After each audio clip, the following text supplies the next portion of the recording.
నమస్కారం, ఎస్ఆర్టీవీ న్యూస్కి స్వాగతం. హెడ్లైన్ చూద్దాం. అమెరికా మాజీ అధ్యక్షుడిపై కాల్పులు, గాయాల పాలైన ట్రంప్ వెంటనే ఆసుపత్రికి తరలింపు. మోదీ సర్కార్ నన్ను టార్గెట్ చేసింది, ఏఐసీసీ ప్రధాన కార్యదర్శి కేసీ వేణుగోపాల్ ఆరోపణ. విశాఖ వాసులకు గుడ్ న్యూస్, చంద్రబాబు పర్యటన తర్వాత మెట్రో రైల్ ప్రాజెక్టులో కదలిక. తెలంగాణకు రెయిన్ అలర్ట్, 4 రోజుల పాటు భారీ వర్షాలు. నరేంద్ర మోడీ ప్రభుత్వం తనను టార్గెట్ చేసిందని ఏఐసీసీ ప్రధాన కార్యదర్శి కేసీ వేణుగోపాల్ ఆరోపించారు. తన మొబైల్ ఫోన్ లక్ష్యంగా స్పైవేర్ను గురిపెట్టిందని మండిపడ్డారు. ఈ మేరకు యాపిల్ సంస్థ నుంచి ఆయనకు వచ్చిన అలర్ట్ సందేశాన్ని సోషల్ మీడియాలో పోస్ట్ చేశారు. మోదీజీ, మీకు ప్రియమైన స్పైవేర్ను నా ఫోన్లో పంపిస్తున్నందుకు థ్యాంక్స్. మీరు పంపిన ఈ ప్రత్యేక కాను గురించి యాపిల్ ఎంతో దయతో నన్ను అప్రమత్తం చేసింది. రాజకీయ ప్రత్యర్థులు వెంటబడుతూ వారి గోప్యతతో చొరబడడం మీ సర్కార్ చేస్తున్న నేరపూరిత రాజ్యాంగ విరుద్ధ చర్య. దీన్ని మేము తీవ్రంగా వ్యతిరేకిస్తున్నామని పేర్కొన్నారు. 98 దేశాల్లోని వినియోగదారులకు ఈ అలర్ట్ మెసేజ్లను పంపిస్తున్నామని, వీటితో కలిపి 150 దేశాలకు ఇంతవరకు ఇలాంటివి పంపించామని యాపిల్ తెలిపినట్లు వేణుగోపాల్ పేర్కొన్నారు. విశాఖ వాసులకు కూటమి ప్రభుత్వం అధికారంలోకి వచ్చిన తర్వాత శుభవార్త అందించింది. ఇటీవల విశాఖలో పర్యటించిన ముఖ్యమంత్రి నారా చంద్రబాబు నాయుడు విశాఖ మెట్రో రైల్ ప్రాజెక్టుకు సంబంధించి అధికారులకు దిశానిర్దేశం చేశారు. ఈ నేపథ్యంలోనే విశాఖ మెట్రో రైల్ ప్రాజెక్టులో కొంత కదలికొచ్చింది. విశాఖ నగరాన్ని మరింత అభివృద్ధి చేసేందుకు నడుం బిగించింది. ఈ క్రమంలోనే విశాఖ పర్యటనలో మెట్రో రైల్ ప్రాజెక్టుకు సంబంధించి గతంలో నిర్ణయించిన డిజైన్లకు అధికారులు కొన్ని మార్పులు చేయనున్నారు. విశాఖలో ఎన్హెచ్ఏఐ నిర్మించే ఫ్లైఓవర్ బ్రిడ్జిల ఆధారంగా మెట్రో డిజైన్లు ఉండేలా చర్యలు చేపట్టనున్నారు. ఈ క్రమంలోనే ఎన్హెచ్ఏఐతో సమన్వయం చేసుకుని ముందుకు వెళ్లేందుకు వీలుగా అధికారులు ప్రణాళికలు చేస్తున్నారు. విశాఖ మెట్రో రైల్ ప్రాజెక్టుకు సంబంధించి సీఎం చంద్రబాబు పర్యటన అనంతరం కదలికొచ్చింది. మెట్రో రైలుకు సంబంధించి సమగ్ర ప్రాజెక్టు నివేదిక డిపిఆర్లోనూ కొన్ని మార్పులు చేసే అవకాశం ఉన్నట్లు అధికార వర్గాలు తెలిపాయి. ఉత్తరాంధ్ర ప్రాంతంలో ఉన్న ప్రాజెక్టులపై సమీక్ష నిర్వహించిన సీఎం చంద్రబాబు మెట్రో పనిని ముందుకు తీసుకువెళ్లాలన్న తన ఆలోచనలను AP metro rail corporation MD UJM రావుకు తెలిపారు. పరిపాలనకు కొత్త అయిన AP deputy CM Pawan Kalyan అన్ని వర్గాల అభిప్రాయాలను తీసుకుంటూ ముందుకు సాగుతున్నారు. తాజాగా రిటైర్డ్ ఐఏఎస్ అధికారి ఈఎస్ శర్మ రాసిన లేఖపై పవన్ కళ్యాణ్ స్పందించారు. ముడిసర్ల వద్ద జీవీఎంసీ నిర్మాణాలు పర్యావరణానికి హాని చేస్తాయని శర్మ తన లేఖలో పేర్కొన్నారు. నిత్యం వందలాది మంది ప్రజలు సందర్శించే ముడిసర్ల పార్క్ 105 రకాల పక్షులకు ఆవాస ప్రాంతమని, జీవీఎంసీ ఆ పార్కులో భవనాల నిర్మాణానికి సిద్ధమవుతోందని వచ్చిన వార్తలను ఉటంకిస్తూ ముడిసర్ల పార్కును పరిరక్షించాలని శర్మ కోరారు. రిటైర్డ్ ఐఏఎస్ అధికారి శర్మ లేఖపై పవన్ కళ్యాణ్ జీవీఎంసీ అధికారుల వివరణ కోరారు. ముడిసర్ల పార్కు వద్ద పర్యావరణానికి నష్టం కలిగించే పనులు చేయొద్దని అధికారులకు నిర్దేశించారు. అయితే ముడిసర్ల వద్ద నిర్మాణాలేవి చేపట్టడం లేదని, అలాంటి ప్రతిపాదనలేవి లేవని జీవీఎంసీ అధికారులు పవన్ తెలిపారు. ఏపీలో వైసీపీ కాంగ్రెస్ పార్టీల మధ్య సోషల్ మీడియా వేదికగా ట్వీట్ల యుద్ధం నడుస్తోంది. వైఎస్ రాజశేఖర రెడ్డి రాజకీయ వారసత్వాన్ని అందుకునే క్రమంలో వైఎస్ షర్మిల, వైఎస్ జగన్ మధ్య జరుగుతున్న పోరు కాస్త వైసీపీ వర్సెస్ కాంగ్రెస్ పార్టీగా మారిపోయింది. ఈ క్రమంలోనే వైఎస్ షర్మిల టీడీపీకి అనుకూలంగా మారిపోయారంటూ వైసీపీ నేతల కామెంట్లు, వైసీపీ సోషల్ మీడియా ట్వీట్లు పెడుతున్నాయి. ఇటీవల తల్లికి వందన పథకం అమలుపై ఏపీసీసీ చీఫ్ వైఎస్ షర్మిల విలేకరుల సమావేశం నిర్వహించారు. ఆ సమావేశంలోనే అటు టీడీపీ, ఇటు వైసీపీ 2 పార్టీలపైన షర్మిల విమర్శలు గుప్పించారు. పనిలో పనిగా వైఎస్ జగన్ను లక్ష్యంగా చేసుకుని సైతం విమర్శలు చేశారు. దీనిపై వైసీపీ కూడా కౌంటర్ ఇచ్చింది. అయితే వైసీపీ కౌంటర్లకు వైఎస్ షర్మిల ఎక్స్ వేదికగా రియాక్ట్ అయ్యారు. వైసీపీ విధానాలను ఎండగడుతూ సోషల్ మీడియా మాధ్యమం ఎక్స్లో సుదీర్ఘమైన పోస్ట్ పెట్టారు. పచ్చకామర్లు ఉన్న వారికి లోకమంతా పచ్చగా కనిపిస్తుందనే సామెతల వైసీపీ నేతల తీరుంది.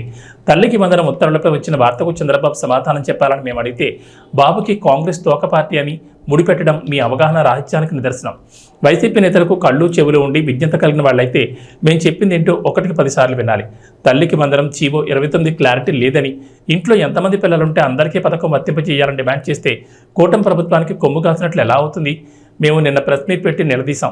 అందుకే 24 గంటలు దాటకుండా సర్కార్ ప్రజలకు వివరణ ఇచ్చుకుందని షర్మిల ట్వీట్ చేశారు. తెలంగాణలో కొత్త ఆసరా పెన్షన్ల కోసం లబ్ధిదారులు ఎదురు చూస్తున్నారు. ఈ నేపథ్యంలో పంచాయతీరాజ్ గ్రామీణాభివృద్ధి మంత్రి సీతక్క కీలక ప్రకటన చేశారు. ప్రభుత్వం అర్హులకే పింఛన్లు అందజేస్తుందని వెల్లడించారు. ప్రతి పైసా అర్హులకే దక్కాలన్నది తమ ప్రభుత్వ లక్ష్యమన్నారు. పెన్షన్ల పంపిణీలో అక్రమాలను అరికట్టడంతో పాటు ఎప్పటికప్పుడు కొత్తగా లబ్ధిదారుల జాబితాను నవీకరిస్తున్నట్లు వెల్లడించారు. గత ప్రభుత్వ హయాంలో జరిగిన పొరపాట్లను సరిదిద్దామని, అర్హులకే పింఛన్లు అందజేస్తామని అన్నారు. సంక్షేమ ఫలాలు అవసరమైన వారికి దక్కేలా కఠిన చర్యలు తీసుకుంటామన్నారు. ప్రజల నుంచి ఎప్పటికప్పుడు ఫీడ్బ్యాక్ తీసుకుంటూ మానవీయ కోణంలో తమ పాలనను సాగిస్తున్నట్లు వెల్లడించారు. త్వరలోనే లబ్ధిదారులకు కొత్త పెన్షన్లు మంజూరు చేయడంతో పాటు పెన్షన్ల పంపిణీ ఉంటుందని చెప్పారు. ఇక గత ప్రభుత్వం అనర్హులకు కూడా పెన్షన్లు మంజూరు చేసిందని రేవంత్ సర్కార్ ఆరోపిస్తోంది. పేద కుటుంబాల వారికి అందాల్సిన ఆసరా పింఛన్లు దుర్వినియోగమైనట్లు గుర్తించింది. ప్రభుత్వ నిబంధనలకు విరుద్ధంగా ప్రభుత్వ ఉద్యోగాలు చేసేవారు, వారి కుటుంబ సభ్యులు, ప్రభుత్వ కుటుంబ పింఛన్లు పొందుతున్న వారు కూడా ఆసరా పెన్షన్ తీసుకున్నట్లు ప్రాథమికంగా గుర్తించారు. తెలంగాణ వ్యాప్తంగా మొత్తం 5,650 మంది ప్రభుత్వ ఉద్యోగులు తమ రిటైర్మెంట్ పింఛన్తో పాటు ప్రభుత్వం అందించే ఆసరా పింఛన్లు కూడా అందుకున్న జాబితాలో వెల్లడైంది. వీరిలో 3,824 మంది చనిపోగా మిగతా 1,826 మంది 2 పింఛన్లు అందుకుంటున్నట్టు తెలిసింది. ఈ మేరకు దీనిపై విచారణకు ఆదేశించారు. విచారణలో వాస్తవాలు బయటపడితే పింఛన్లు రద్దు చేయడంతో పాటు గతంలో మంజూరు చేసిన పింఛన్లు రికవరీ చేయనున్నట్లు తెలిసింది. జాబ్ నోటిఫికేషన్లపై సీఎం రేవంత్ రెడ్డి కీలక ప్రకటన చేశారు. హైదరాబాద్లోని జేఎన్టీయూ పరిధిలోని ఇంజనీరింగ్ కళాశాల యాజమాన్యాలతో నిర్వహించిన సదస్సులో పాల్గొన్న సీఎం ఉద్యోగాల నోటిఫికేషన్లపై ఫుల్ క్లారిటీ ఇచ్చారు. వచ్చే అసెంబ్లీ సమావేశాల్లో జాబ్ క్యాలెండర్ ప్రకటిస్తామని, అది కూడా యూపీఎస్సీ తరహాలో తీసుకురానున్నట్లు రేవంత్ రెడ్డి ప్రకటించారు. ఈ జాబ్ క్యాలెండర్కు చట్టబద్ధ కల్పిస్తామన్నారు. మార్చి నెలాఖరులోగా అన్ని శాఖల్లో ఉన్న ఖాళీల వివరాలు తెప్పిస్తామని పేర్కొన్నారు. ప్రతి ఏడాది మార్చి 31 వరకు అన్ని శాఖల్లో ఉన్న ఖాళీలను గుర్తించి జూన్ 2 లోపల నోటిఫికేషన్లు ఇచ్చి డిసెంబర్ లోపల అన్ని ఖాళీలను భర్తీ చేసేలా జాబ్ క్యాలెండర్ తీసుకురావడమే కాకుండా దానికి చట్టబద్ధ కల్పిస్తున్నామని వివరించారు. ఇదిలా ఉంటే గ్రూప్ 1 మెయిన్స్ విషయంలోనూ సీఎం రేవంత్ రెడ్డి క్లారిటీ ఇచ్చారు.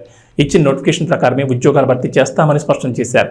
గత ప్రభుత్వం ఇచ్చినట్లుగానే 1:50 నిష్పత్తిలో ఉద్యోగాలు భర్తీ చేస్తామని తెలిపారు. ఇప్పుడు కొందరు 1:100 నిష్పత్తిలో పిలవాలని కోరుతున్నారని, అలా పిలిస్తే ప్రభుత్వానికి ఎలాంటి నష్టం లేదని చెప్పుకొచ్చారు. అయితే అలా పిలిచిన మరుక్షణమే కోర్టు ఆ ప్రక్రియను ఆపేస్తుందని వివరించారు. దానివల్ల మళ్లీ మొదటికి వస్తుందని, 2011లో మొదలుపెట్టిన గ్రూప్ 1 పరీక్షలను 2024లో కూడా పూర్తి చేసుకోలేమని పేర్కొన్నారు. కోచింగ్ సెంటర్ యజమాని ఆమరణ నిరాహార దీక్ష చేస్తా అంటారు పరీక్షలు వాయిదా వేయమని. నేను అడిగిన ఆయన హాల్ టికెట్ ఏముందో తీయరా, దేనికి రాసిండో పాపం మాట్లాడదామని. లేదు సార్, ఆయన కోచింగ్ సెంటర్ ఉంది, ఆయనకు 2 నెలలు పోస్ట్ పోన్ చేస్తే డిఎస్సి 100 కోట్లు లాభం వస్తుందంట, 2 నెలలు ఆయనకు 100 కోట్ల ఆదాయాన్ని మీరు దెబ్బతీసారట అని ఒక్క ఆయన గురించే చెప్పారు. ఇంకొక ఆయన దీక్షకు కూర్చున్నాడు. ఏందే ఆయన మన పార్టీలో ఉండే మనటి వరకు ఆయనేం పరీక్షలు రాస్తున్నాయనంటే, నువ్వు పార్టీలో ఏం ఉద్యోగం ఇవ్వలేదంటే సార్, ఇప్పుడు నిన్ను గిల్లడమే ఆయన పైన అంటే, అందుకే ఆయన దీక్ష కూర్చున్నాడు సార్ అన్న. ఇంకో పిల్లగాడు కూర్చున్నాడు, గాంధీ హాస్పిటల్లో చేరాడు. అరే పాపం, నాకు తెలిసినోడే పిల్లగానికి ఏమన్నా కానీ ఏం పరీక్ష రాస్తుండే, అవసరం అయితే స్పెషల్ కోచింగ్ అని ఇప్పిద్దామంటే ఆయన ఏం పరీక్ష రాస్తున్నాడు సార్, ఆయనకు లీడర్ చెప్పిందంటే నువ్వు చేస్తే బాగా పేరు వస్తుంది, నీకు నేను చూసుకుంటా పో అని.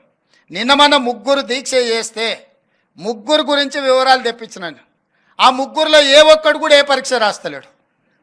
తెలంగాణ విద్యార్థులకు సీఎం రేవంత్ రెడ్డి శుభవార్త వినిపించారు. ఈ విద్యా సంవత్సరం నుంచి ఎలాంటి పెండింగ్లు లేకుండా ఫీజు రియంబర్స్మెంట్ వేస్తామని రేవంత్ రెడ్డి ప్రకటించారు.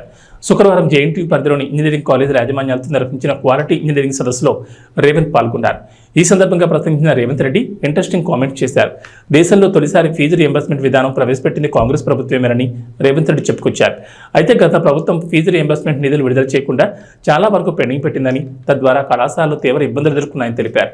అయితే ప్రస్తుత విద్యా సంవత్సరం నుంచి బకాయిలు లేకుండా ఫీజు రియంబర్స్మెంట్ చేయాలని అధికారులకు ఆదేశాలు ఇస్తున్నట్లు చెప్పుకొచ్చారు. ఇక బకాయిలను కూడా 1 టైం సెటిల్మెంట్ చేసేలా మంత్రి శ్రీధర్ బాబుకు బాధ్యతలు ఇవ్వనున్నట్లు తెలిపారు. ఈ విషయంపై ఆర్థిక శాఖతో మాట్లాడి ఓ కొలికి తీసుకొచ్చేలా చూడాలని శ్రీధర్ బాబుకు యూఎస్ఎఫ్ఐ రాష్ట్ర కన్వీనర్ ఎస్పోదే అధ్యక్షుని రాష్ట్ర కమిటీ సమావేశం విజయవాడలోని ఇబ్రహీంపట్నం సంఘం కార్యాలయం నందు నిర్వహించారు. అక్టోబర్ 18, 19 జాతీయ మహాసభలను విజయవాడ నగరంలో నిర్వహించాలని నిర్ణయించారు.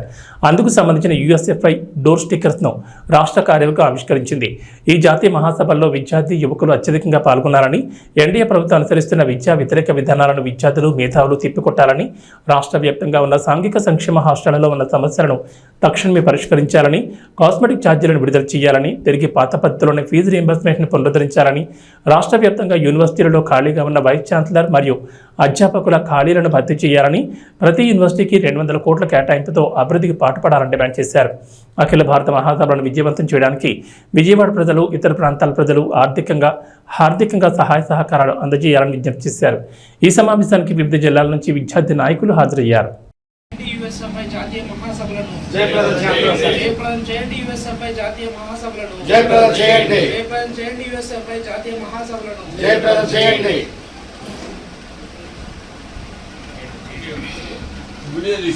అమెరికా మాజీ అధ్యక్షుడు డొనాల్డ్ ట్రంప్పై కాల్పులు జరిగాయి.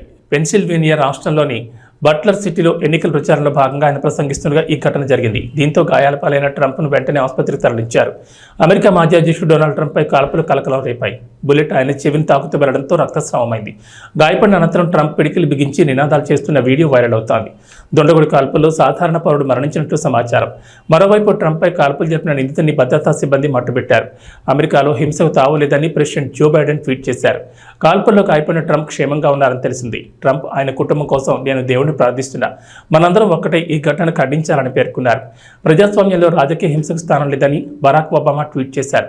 ట్రంప్ త్వరగా కోలుకోవాలని కోరుకుంటున్నట్లు తెలిపారు. ఎన్నికల ర్యాలీలో దుండగుడు కాల్పుల్లో గాయాల పాలైన అమెరికా మాజీ అధ్యక్షుడు డొనాల్డ్ ట్రంప్ ఆరోగ్యం ప్రస్తుతం మెరుగ్గానే ఉన్నట్లు ఆయన ప్రతినిధి స్టీవెన్ తెలిపారు.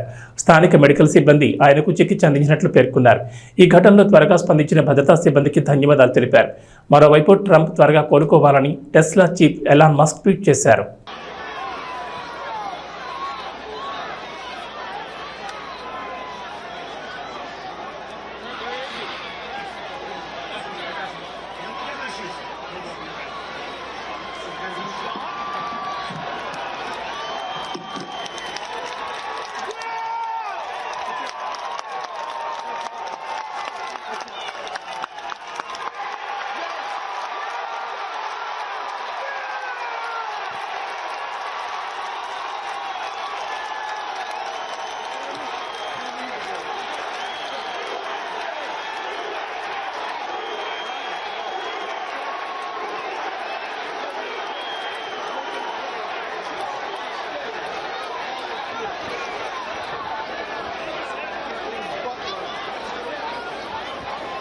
ముగ్గురు దీక్ష చేస్తే దాంట్లో ఒక్కరు కూడా ఏ పరీక్ష రాయట్లేదు. కోచింగ్ సెంటర్ యజమాని పరీక్ష వాయిదా వేయమని ఆమరణ నిరాహారదీక్ష చేస్తున్నాడు. నేను ఆయన ఏ పరీక్ష రాస్తున్నాడని అడిగితే ఆయనకి కోచింగ్ సెంటర్ ఉంది, 2 నెలలు డిఎస్సి పోస్ట్ పోన్ చేస్తే 100 కోట్ల లాభం వస్తుందని చెప్తున్నారు.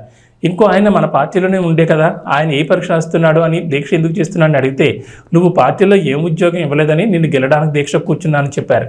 నాకు తెలిసిన ఇంకో పిల్లగాడు గాంధీ ఆసుపత్రిలో చేరి దీక్ష కూర్చున్నాడు. ఏం పరీక్ష రాస్తున్నాడు, అవసరమైతే స్పెషల్ కోచింగ్ ఇప్పిద్దామని అడిగితే ఆయన ఏం పరీక్ష రాయట్లేదు, ఒక లీడర్ చెప్పిండట చేస్తే పేరు వస్తుందని అందుకు చేస్తున్నాడని చెప్పారు CM Revanth Reddy. Coaching centre యజమాని ఆమరణ నిరాహార దీక్ష చేస్తా అంటారు పరీక్షలు వాయిదా వేయమని. నేను అడిగిన ఆయన హాల్ టికెట్ ఏముందో తీయరా, దేనికి రాసిండో పాపం మాట్లాడదామని. లేదు సార్, ఆయన కోచింగ్ సెంటర్ ఉంది, ఆయనకు 2 నెలలు పోస్ట్ పోన్ చేస్తే డిఎస్సి 100 కోట్లు లాభం వస్తుందంట, 2 నెలలు ఆయనకు 100 కోట్ల ఆదాయాన్ని మీరు దెబ్బతీసారట అని ఒక్క ఆయన గురించే చెప్పారు. ఇంకొక ఆయన దీక్షకు కూర్చున్నాడు. ఏందే ఆయన మన పార్టీలో ఉండే మనటి వరకు ఆయనేం పరీక్షలు రాస్తున్నాయనంటే నువ్వు పార్టీలో ఏం ఉద్యోగం ఇవ్వలేదంటే సార్ ఇప్పుడు నిన్ను గిల్లడమే ఆయన పైన అంటే అందుకే ఆయన దీక్ష కూర్చున్నాడు సార్ అన్న. ఇంకో పిల్లగాడు కూర్చున్నాడు గాంధీ హాస్పిటల్లో చేరాడు. అరే పాపం నాకు తెలిసినోడే పిల్లగానికి ఏమన్నా కానీ ఏం పరీక్ష రాస్తుండే, అవసరం అయితే స్పెషల్ కోచింగ్ అని ఇప్పిద్దామంటే ఆయన ఏం పరీక్ష రాస్తున్నాడు సార్, ఆయనకు లీడర్ చెప్పిందంటే నువ్వు చేస్తే బాగా పేరు వస్తుంది, నీకు నేను చూసుకుంటా పో అని. నిన్న మన 3 దీక్ష చేస్తే 3 గురించి వివరాలు తెప్పించినాను. ఆ 3లో ఏ ఒక్కడు కూడా ఏ పరీక్ష రాస్తలేడు. మార్కెట్లో పారేస్తే కూరగాయలు తెచ్చి ప్రభుత్వ వసతిగృహ విద్యార్థులకు పెడుతున్నారా? మీ ఇంటి పిల్లలకు అయితే ఇలాగా పెడతారా? ప్రభుత్వ వసతిగృహ విద్యార్థులంటే మన బిడ్డలతో సమానంగా చూడాలి. ప్రభుత్వ వసతిగృహ అధికారుల తీరుపై దెందులూరు ఎమ్మెల్యే చింతమనేని ప్రభాకర్ అసంతృప్తిని వ్యక్తం చేశారు. ఏలూరు జిల్లా పెదవేగి మండలం పెదవేగిలోని సాంఘిక సంక్షేమ బాలుర గురుకుల పాఠశాలను శనివారం ఉదయం దెందులూరు ఎమ్మెల్యే చింతమనేని ప్రభాకర్ ఆకస్మికంగా సందర్శించారు. ఈ సందర్భంగా పాఠశాలకు ఇచ్చేసిన ఎమ్మెల్యే చింతమనేని ప్రభాకర్కు స్థానిక నాయకులు, గురుకుల పాఠశాల సిబ్బంది మర్యాదపూర్వకంగా స్వాగతం పలికారు. అనంతరం ఎమ్మెల్యే చింతమనేని ప్రభాకర్ గురుకుల పాఠశాల ఆవరణలోని పరిసరాలను స్వయంగా పరిశీలించారు.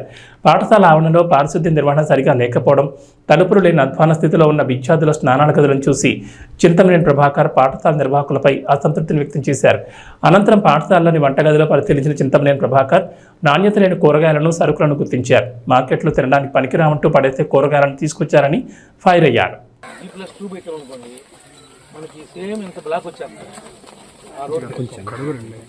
E+2 పెడితే మన 6 కొంచెం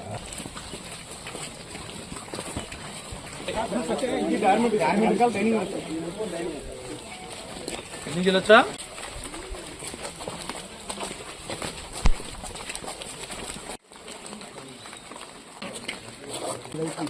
మీకు వాజ్ కదా టీచర్స్, స్పెషల్ టీచర్స్ ఏ స్కూల్లో ఉంటావా? ఇవన్నీ ఏంటి నీకు బాధ్యత కదా? స్కూల్ అంతా విజిట్ చేయవా? ఈ చెట్లు ఉన్న నీడకి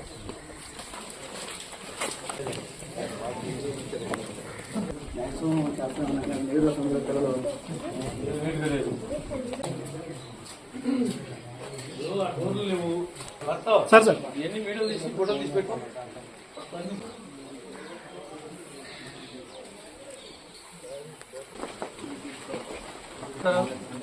వర్కర్స్ సరే ఉండాలి కదా వర్కర్స్ మీరు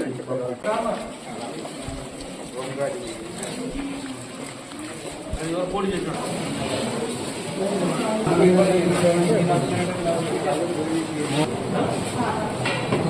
ఈరోజు మెనూ ఏంటి? ఏమిటమ్మా?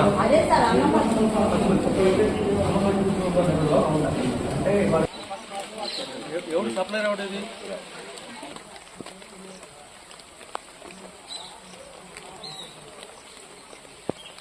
నుంచి ఏ రోజు పాలు కట్ చేసిన నలభై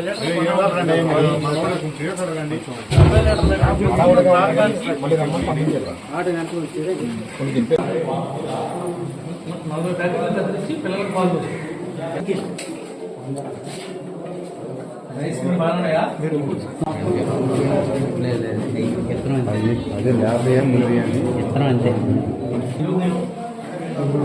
అంటే నువ్వు సాంబార్ వేసుకుంటా బాగుంటుంది తప్ప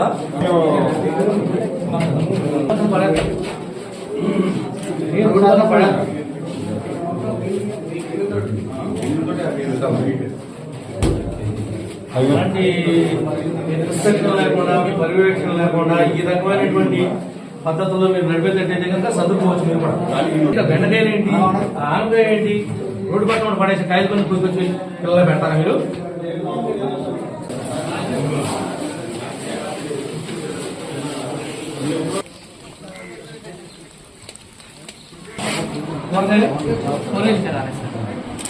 లాస్ట్ వీక్ వచ్చిందే పడుతున్నాను.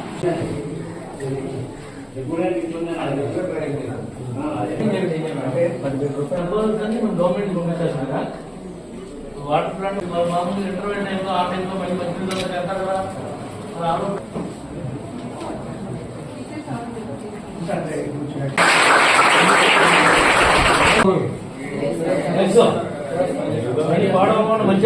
కదా.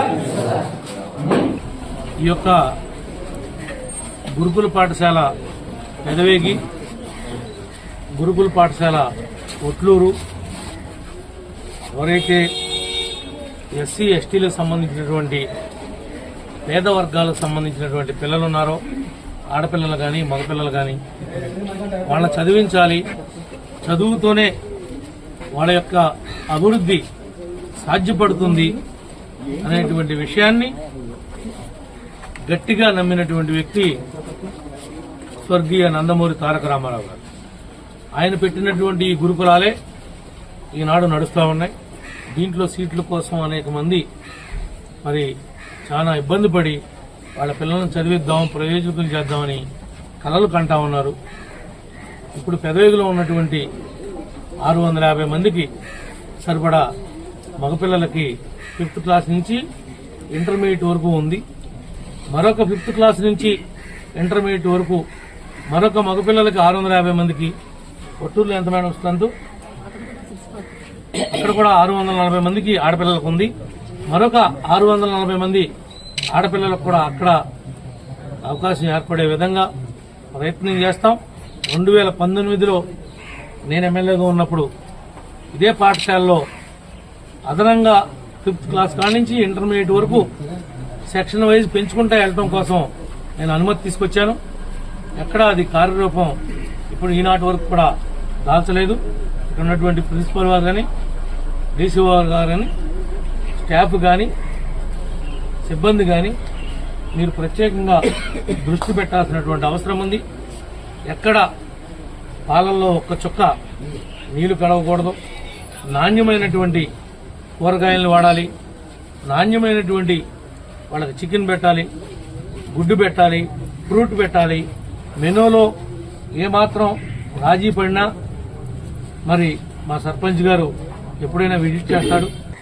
జాగ్రత్తగా పిల్లల్ని తీర్చిదిద్దుతారని మనస్ఫూర్తిగా ఆశిస్తూ మీ అందరి దగ్గర సెలవు. మంత్రి నిమ్మల రామానాయుడికి పుష్పగుచ్చం అందజేసి స్వాగతం పలికారు పురపాలక శాఖ మంత్రి డాక్టర్ పొంగూరు నారాయణ. జిల్లాలోని జలాశయాలను పరిశీలించేందుకు తొలిసారిగా రాష్ట్ర జలవనరుల శాఖ మంత్రి నిమ్మల రామానాయుడు నెల్లూరుకు ఇచ్చేశారు. నెల్లూరు ఆర్ఎండ్బి గెస్ట్ హౌస్ లో విడుదల చేసిన మంత్రిని నెల్లూరు జిల్లా మంత్రులు డాక్టర్ పొంగూరు నారాయణ, ఆనం రామనారాయణ రెడ్డి మర్యాదపూర్వకంగా కలిసి పుష్పగుచ్చం అందజేసి శాలువాలతో సత్కరించి ఘన స్వాగతం పలికారు. అనంతరం పలు విషయాలతో పాటు జిల్లాలో ఉన్న జలవనరులపై సుదీర్ఘంగా చర్చించుకున్నారు. వారి వెంట ఎంపీ వేమిరెడ్డి ప్రభాకర్ రెడ్డి, జాతీయ ప్రధాన కార్యదర్శి బేత రవిచంద్ర, ఎమ్మెల్యేలు సోమిరెడ్డి చంద్రమోహన్ రెడ్డి, దగ్గుబాటి కృష్ణారెడ్డి, వేమిరెడ్డి ప్రశాంత్ రెడ్డి, జిల్లా అధ్యక్షుడు అబ్దుల్ అజీజ్తో పాటు జిల్లా కలెక్టర్ ఆనంద్ ఉన్నారు.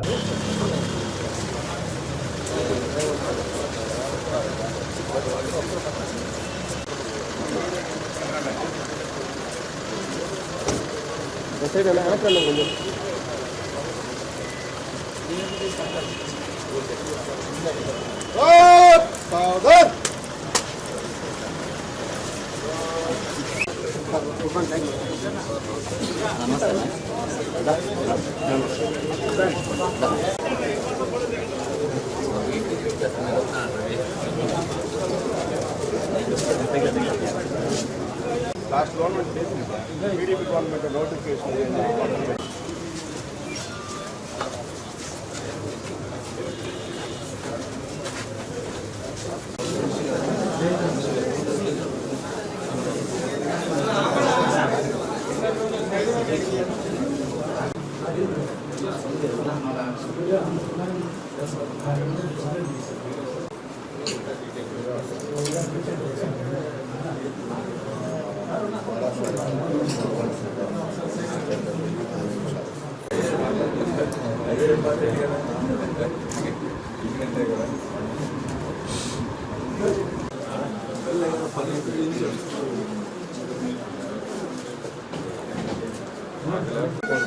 అన్న సైడ్ అన్న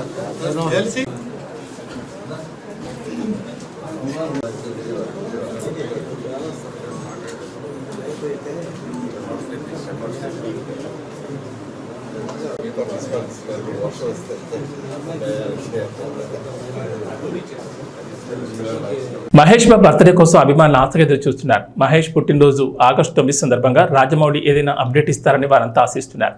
మహేష్ సైతం టోటల్గా జక్కని చెప్పిన స్టైల్లోకి మారిపోతున్నాడు. బాడీ పెంచేస్తున్నాడు అనిపిస్తోంది. లుక్ అయితే పూర్తిగా మార్చేస్తున్నట్లుగా కనిపిస్తోంది. SSMB 29కి సంబంధించిన అప్డేట్ బర్త్డే సందర్భంగా వస్తుందా అని అభిమానులు అయితే ఆరాలు తీస్తున్నారు. ఈ క్రమంలో ఓ వార్త నెట్టింట్లోకి వచ్చేసింది. మహేష్ బాబు బర్త్డే సందర్భంగా ఒక సినిమాను రిలీజ్ చేయడం ఆనవాయితీగా వస్తోంది. ఇలానే రిలీజ్ చేసిన మహేష్ బాబు ఒకడు, పోకిరి, బిజినెస్ మ్యాన్ సినిమాలు బ్లాక్ బస్టర్లుగా నిచ్చాయి. ఈసారి మురారి రిలీజ్ చేస్తారని అంతా అన్నారు. ఈ మేరకు 4K ప్రింట్ రెడీ చేస్తున్నారని వార్తలు వచ్చాయి. మళ్ళీ ఇప్పుడు అతిథిని రిలీజ్ చేస్తున్నారని చెప్తున్నారు. అతిథి ఆ టైంలో అంతగా ఆడలేదు. మహేష్ లుక్స్ మీద కూడా అప్పట్లో విమర్శలు వచ్చాయి. Surender Reddy making, taking full స్టైలిష్గా ఉన్నా కూడా ఆ సినిమా ఎక్కడో తేడా కొట్టేసింది. విపరీతమైన అంచనాల మధ్య ఈ చిత్రం రావడంతో ఆ స్థాయి హిట్ సాధించలేకపోయింది. కానీ మహేష్ బాబుని చాలా కొత్తగా ప్రజెంట్ చేశాడన్న నేమ్ అయితే సురేందర్ రెడ్డికి వచ్చింది. అలాంటి సినిమాను ఇప్పుడు మళ్ళీ రిలీజ్ చేసేందుకు ప్రయత్నిస్తున్నారట. మహేష్ బాబు ఇప్పుడు రాజమౌళి సినిమా కోసమే కష్టపడుతున్న సంగతి తెలిసిందే. బయటి ఫంక్షన్లకు ఆయన రావడం లేదు. ఫ్యామిలీతో ఇప్పుడే వెకేషన్లు అంటూ తిరిగేస్తున్నాడు. ఒకసారి రాజమౌళి సినిమా మొదలైతే వెకేషన్లకు వెళ్ళడం కష్టమన్న సంగతి తెలిసిందే. అందుకే దొరికిన ఈ టైంని ఫ్యామిలీతో హాయిగా గడిపేస్తున్నాడు. అంబానీ పెళ్లి వేడుకల్లో మహేష్ కనిపించిన తీరుకు అందరూ యానిమల్ మూవీని గుర్తు చేసుకుంటున్నారు. మహేష్ బాబుతో సందీప్ వంగాను ఓ ప్రాజెక్ట్ సెట్ చేసుకోమని అభిమానులు కోరుతున్నారు. ఇంగ్లాండ్ వేదికగా జరిగిన world championship of legends 2024 tourney విజేతగా ఇండియా ఛాంపియన్స్ అవతరించింది. బర్మింగ్ హోమ్ వేదికగా జరిగిన ఈ తుది పోరులో భారత్ జట్టు పాకిస్తాన్ ఛాంపియన్స్ను చిత్తు చేసింది. దీంతో టైటిల్ సాధించింది.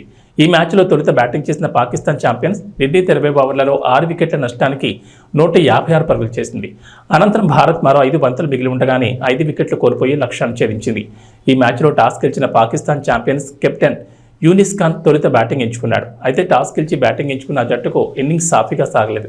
వరుసగా వికెట్లు కోల్పోయిన జట్టు కష్టాల్లో పడింది. భారత బౌలర్లు కట్టుదిట్టంగా బంతులేయడంతో పాకిస్తాన్కు పరుగులు రావడం కష్టమైంది. షోయబ్ మాలిక్ 36 బంతుల్లో 41 రన్స్ చేసి టాప్ స్కోరర్గా నిలిచాడు. భారత బౌలర్లో అనురీత్ సింగ్ 3 వికెట్లు తీగా వినయ్ కుమార్, పవన్ నేగి, ఇర్ఫాన్ పఠాన్ 1 వికెట్ పడగొట్టారు. టోర్నీలో మెరుగైన ప్రదర్శన చేసిన పాకిస్తాన్ భారత్తో మ్యాచ్ అనేసరికి మరోసారి ఒత్తిడికి చిత్తైంది. లీగ్ దశలో ఆ జట్టు చేతిలో ఎదురైన పరాభవానికి భారత జట్టు ప్రతీకారం తీర్చుకుంది. ఇక వాతావరణ విషయానికి వస్తే తెలంగాణకు హైదరాబాద్ వాతావరణ కేంద్ర అధికారులు రెయిన్ అలర్ట్ జారీ చేశారు. ఇవాటి నుంచి 4 రోజుల పాటు వర్షాలు కురుస్తాయని చెప్పారు. నైరుతి రుతుపవనాల విస్తరణకు తోడు ధోని ప్రభావంతో రాష్ట్ర వ్యాప్తంగా 4 రోజుల పాటు వర్షాలు కురుస్తాయని చెప్పారు. నేటి నుంచి బుధవారం వరకు వర్షాలకు ఛాన్స్ ఉందని చెప్పారు. కొన్ని జిల్లాల్లో భారీ వర్షాలు కురిసే అవకాశం ఉందన్నారు. ఇవాళ సంగారెడ్డి, మెదక్, కామారెడ్డి, మహబూబ్నగర్, నాగర్ కర్నూలు, నిర్మల్, నిజామాబాద్, వికారాబాద్ జిల్లాలో భారీ వర్షాలు కురుస్తాయని పేర్కొన్నారు. గంటకు 30 నుంచి 40 కిలోమీటర్ల వేగంతో ఎదురుగాలు వీస్తాయన్నారు. ఉరుములు, మెరుపులతో తోడు పిడుగులు పడే అవకాశం ఉందని అప్రమత్తంగా ఉండాలన్నారు. పొలం పనులకు వెళ్లేవారు చెట్ల కింద ఉండకూడదని సూచించారు. ఇక సోమవారం మెదక్, కామారెడ్డి, జనగామ, సిద్దిపేట జిల్లాలోని కొన్ని ప్రాంతాల్లో భారీ వర్షాలకు ఎక్కువగా అవకాశాలున్నాయన్నారు. ఇవి బులెటిన్ విశేషాలు. నమస్కారం.